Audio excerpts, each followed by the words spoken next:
Hi everybody, this is Kent Coppin coming to you from the research farm in Garden City, BigYield.us. And today I'm going to talk about our two seed treatment products, our planter box treatments, the BigYieldCoat corn plus zinc and the BigYieldCoat soy.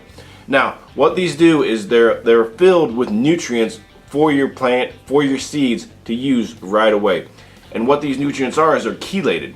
Now what chelation does is it's kind of forming basically a protective coating around these nutrients, so that way they're not washed away immediately, they're not immediately used by some other organism in the environment other than your plant. So it's kind of like a claw that goes over that nutrient and just protects it there. Now there are multiple ways of doing this.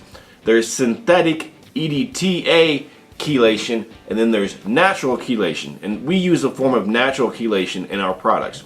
The reason why we do this is because with synthetic chelation, you're basically getting the same strength bond all across your chelated nutrient. Basically, it forms what's called a ligand, which is the bond there that's holding it together. Now, it's a very strong bond, which is very good for keeping it from washing away or getting used by other organisms or plants.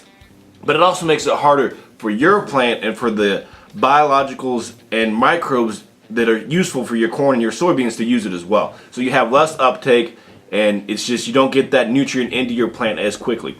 Versus we use natural chelation, which has multiple levels of different bonds in that chelated nutrient.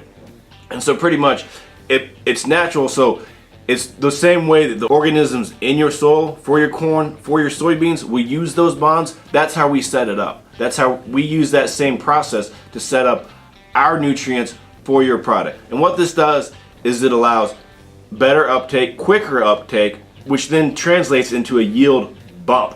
And so in corn, the difference between synthetic chelated versus naturally chelated, you can have up to an 11% difference in yield. It works across the spectrum from all different plants. We've seen the same thing in bananas and rice. So it's just one of those processes that goes across all your plants, all your agriculture outputs there. And so that's why we use natural chelated versus synthetic chelated. And so again, that's just letting you guys know what the difference is there, and try out our dry planter box treatment. Takes the place of talc or graphite in your planter box. Great product, easy to use, and very, very cost effective. Again, this is Kent Kaufman, BigYield.us. Check us out.